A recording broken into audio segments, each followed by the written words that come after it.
हम लोगों को युद्ध के लिए तत्पर रहना चाहिए, तैयार रहना चाहिए। যতটা উদ্বিগ্ন তার থেকে বেশি অবাক, আমি এটার কোনো কারণ খুঁজে পাই না। বাংলাদেশ যুদ্ধ করে 1971 সালে যেভাবে স্বাধীনতা অর্জন করেছিল, ঠিক তার বিপরীত 2024 সালে কি স্বাধীনতা রক্ষা করার জন্য আরেকটি যুদ্ধের মুখোমুখি হতে যাচ্ছে বাংলাদেশ। বিশেষ করে পার্শ্ববর্তী দেশ ভারত যেভাবে হুমকি দিচ্ছে যুদ্ধের জন্য, তা কি সরাসরি বাস্তবায়ন করতে পারে ভারত কোনো রকম সামরিক অভিযানের মাধ্যমে বাংলাদেশের ভূখণ্ডে? এবং এমন পরিস্থিতি দাঁড়ালে বাংলাদেশ সামরিক বাহিনী বর্তমানে কতটা প্রস্তুত রয়েছে যুদ্ধ করার জন্য? বিশেষ করে যুদ্ধ শুরু হলে বাংলাদেশের বন্ধুপ্রীতম দেশগুলোর ভূমিকা কি থাকবে বাংলাদেশের প্রতি, এবং যুদ্ধ শুরু হলে বহির্বিশ্বের সমর্থন থাকা কতটা জরুরি, এই বিষয় নিয়ে আজকে আলোচনা করা হবে। তাই আশা করি সম্পূর্ণ ভিডিওটি দেখবেন, তাহলে অনেক কিছু জানতে পারবেন বর্তমান সময়ে গুরুত্বপূর্ণ বিষয়গুলো। বর্তমান সময়ে ভারত বাংলাদেশের প্রতি কতটা ক্ষিপ্ত হয়ে রয়েছে তা ভারতের প্রতিরক্ষা মন্ত্রী রাজনাথ সিং এর বক্তব্যের মধ্যেই বোঝা যায়। রাজনাথ সিং তাদের সামরিক বাহিনীকে যুদ্ধ করার জন্য প্রস্তুতি নেওয়ার আহ্বান এবং নির্দেশ দিয়েছেন বলে তিনি জানিয়েছেন, এবং তার এই বক্তব্যটি বাংলাদেশকে ইঙ্গিত করে বলেছে তা বোঝা যায় অতি সহজেই। হঠাৎ করে ভারতের এমন মনোভাবের প্রধান কারণ হলো তাদের আয়ত্তে থাকা সরকারের পতন। কারণ বিগত সরকার ছিল ভারতের একটি কাঠের পুতুল, ভারত যা চাইতো তিনি তা অতি সহজে দিয়ে দিয়েছেন, এবং তার পতনের পর থেকেই ভারত এমন আগ্রাসী মনোভাব প্রকাশ করছে বারবার বাংলাদেশের প্রতি। এবং ভারতের এমন মনোভাব প্রকাশ পাচ্ছে সীমান্ত হত্যা করে। বিগত 2 দিন আগে সিলেটের মধ্যে এক কিশোরকে গুলি করে হত্যা করে বিএসএফ, এবং আজকে ঠাকুরগাঁয়ে একটি মেয়েকে গুলি করে হত্যা করেছে বিএসএফ। এই বিষয় সম্পর্কে ভারতকে অবগত করলে বাংলাদেশ ভারত বলেছিল সীমান্ত হত্যা বন্ধ করতে তারা বিশেষ কার্যক্রম হাতে নিয়েছে, কিন্তু তার বিপরীত দেখা যাচ্ছে বর্তমান সময়ে। তারা মুখে বলছে এক কথা আর বাস্তবে করছে তার উল্টো। এখন বলা যাক, ভারত কি সরাসরি বাংলাদেশের ভূখণ্ডে কোনো সামরিক অভিযান চালাতে পারে? বর্তমান পরিস্থিতি অনুযায়ী তা করবে না বলা যায়, কারণ বর্তমানে ভারতের অভ্যন্তরীণ খুবই বাজে অবস্থা চলছে। এর মধ্যে 7 সিস্টারে আবার অনেক ধরনের খারাপ সংবাদ আছে ভারত। এর প্রতিফলন হিসাবে বর্তমানে বাংলাদেশে কোনো রকম সামরিক অভিযান নাও করতে পারে ভারত। তবে যদি তারা কোনো ধরনের অভিযান চালায়, তাহলে বাংলাদেশ সামরিক বাহিনী কতটা প্রস্তুত রয়েছে বর্তমানে?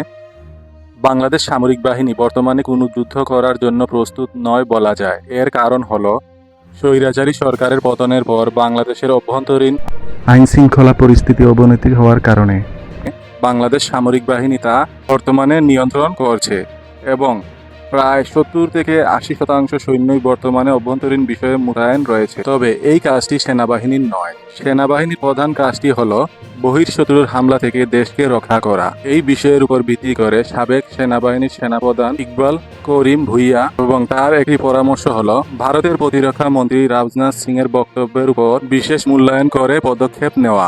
অন্তর্বর্তীকালীন সরকারের উপদেষ্টা ডক্টর মোহাম্মদ ইউনূসকে কার্যকরী পদক্ষেপ নেওয়ার আহ্বান জানিয়েছেন তিনি, এবং এরই পাশাপাশি বাংলাদেশ সেনাবাহিনী ইরাকে ফিরে গিয়ে প্রতিরক্ষা সেক্টরের নজরদারি বৃদ্ধি করুক, এবং যুদ্ধক্ষেত্রে সৈনিক সংকট কমাতে আরেকটি বিশেষ সমাধান রয়েছে যা তিনি পরামর্শ দেওয়ার সময় বলেছেন। আর সেই বিষয়টি হলো ফ্রান্সের একটি গুরুত্বপূর্ণ পদক্ষেপ। এই পদক্ষেপের উপর ভিত্তি করে সেই সময়কালে ফ্রান্স তাদের সৈনিক সংকট অনেকটাই কমিয়ে এনেছিল, এবং তাদের যে উদ্দেশ্য ছিল তাও সফলভাবে পূরণ হয়েছিল। এবং ফ্রান্সের সেই সময়ের পরিস্থিতি অনুযায়ী বর্তমানে বাংলাদেশ সেই পরিস্থিতির মোকাবেলা করছে বলা যায়। তাই তিনি ওই পদক্ষেপটি নেওয়ার আহ্বান জানিয়েছেন বিশেষ করে, এবং এই পদক্ষেপটি নিলে ভারতের আগ্রাসন মোকাবেলা করতে পারবে বাংলাদেশ সামরিক বাহিনী। পার্শ্ববর্তী দেশগুলোকে বিবেচনা করলে বাংলাদেশ সামরিক বাহিনীর সদস্যর ঘাটতি রয়েছে, এবং সমরাস্ত্রেরও একটি বড় ঘাটতি রয়েছে, তা বর্তমান সময়ে খুবই স্পষ্ট। এবং এই ঘাটতির বিশেষ কারণ হলো বিগত সরকার ভারতের যেমন গুলামি করেছে, এবং তাদের কথা মতো অনুযায়ী অনেক সমরাস্ত্র ক্রয় করেনি বাংলাদেশ সামরিক বাহিনীর জন্য। এবং দেখা যেত সামরিক বাহিনী যদি কোনো গুরুত্বপূর্ণ অস্ত্র ক্রয় করতে উদ্যোগ নিত, তাহলে সেখানে আপত্তি জানাতো ভারত, কারণ তাদের মনোভাব ছিল বাংলাদেশ কোনো রকম সামরিক সমস্যায় পড়লে তার সমাধান করবে ভারত, যেটা কোনো গ্রহণযোগ্য কথা হয় না। এবং বিশেষ করে ভারী সমরাস্ত্র ক্রয় করতে ভারতের সবচেয়ে বড় নিষেধ ছিল। বিগত সরকার এমনভাবে ভারতের প্রতি ক্ষমতায় থাকার জন্য ভারতের প্রতি ঝুঁকে গিয়েছিল, এবং তার পরিণাম হিসেবে আজকে সামরিক বাহিনীর এই দুর্দশা।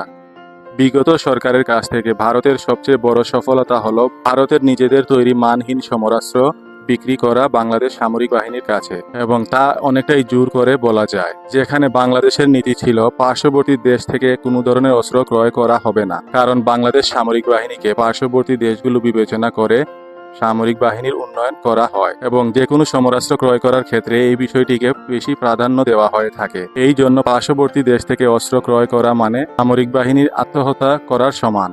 এই নীতিমালাগুলোকে বুড়ো আঙ্গুল দেখিয়ে বিগত সরকার ভারতের কাছ থেকে সমরাস্ত্র ক্রয় করা শুরু করে এবং সামরিক বাহিনীকে বাধ্যতামূলক অস্ত্র ক্রয় করায় ভারত থেকে। এখানে ভারতের সামরিক বাহিনী তাদের নিজস্ব অস্ত্র ব্যবহার করে না।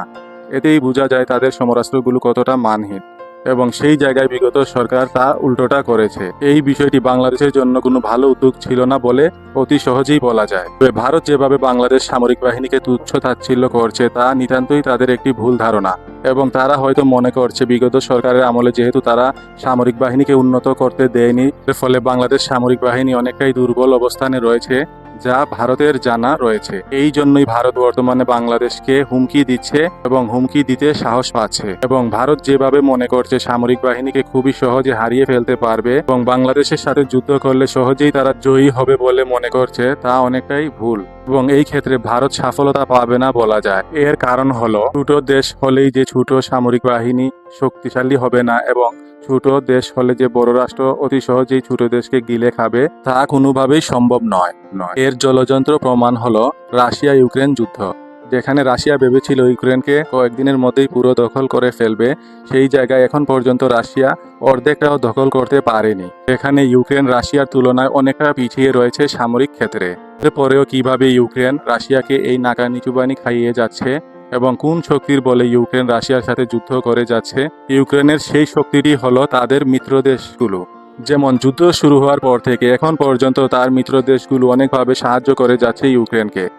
যেমন রাজনৈতিকভাবে সমর্থন দিচ্ছে, তেমনি অস্ত্র দিয়েও সাহায্য করছে ইউক্রেনের মিত্র দেশগুলো। এই জন্যই ইউক্রেন আজকে এতটা শক্তিশালী অবস্থান দেখাতে পারছে।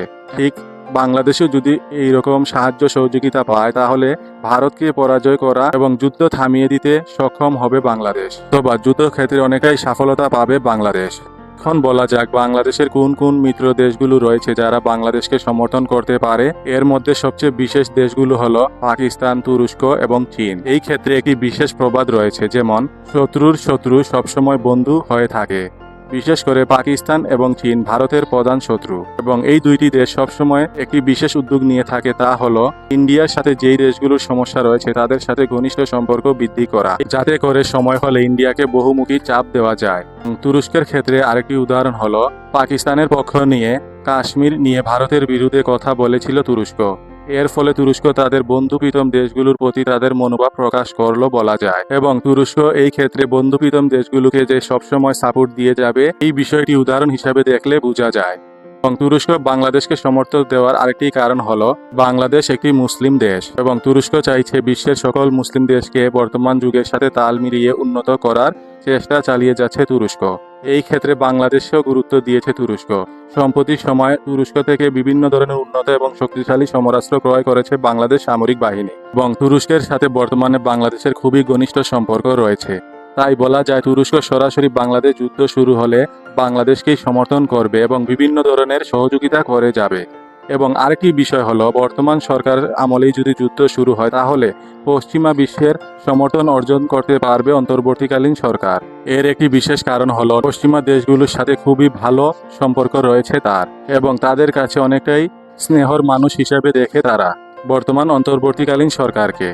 এবং আরেকটি উদাহরণ হলো এই সরকার যখন ক্ষমতায় ছিল না, তখন বিগত সরকার তাকে অনেক ধরনের হয়রানি করেছিল এবং তাকে জেল খাটানোরও উদ্যোগ নেওয়া হয়েছিল, কিন্তু পশ্চিমা দেশগুলোর চাপের কারণে সেই সরকার সফলতা পায়নি বর্তমান অন্তর্বর্তীকালীন সরকারের বিষয়ে।